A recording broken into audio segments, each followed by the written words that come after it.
Hi, my name is Teagan Hicks. I'm 8 years old. I live in Kalinga, California, and I love to cook. So today, I am entering the kids' cook-off at John's Incredible Pizza. I'm making strawberry pretzel salad.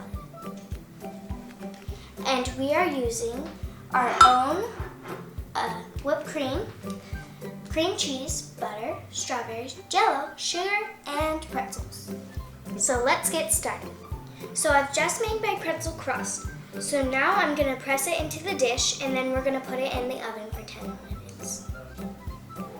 Okay, so while our crust is cooling, we are making our whipped cream.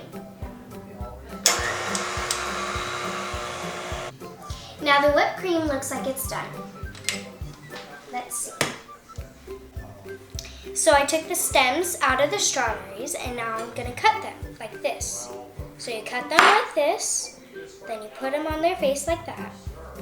Then you do this. And then all you have to do is put it in there. And there you go, you have some cut strawberries.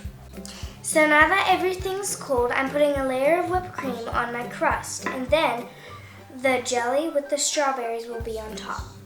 So I just finished the three layers and we're gonna let it chill overnight. And I can't wait to taste it tomorrow.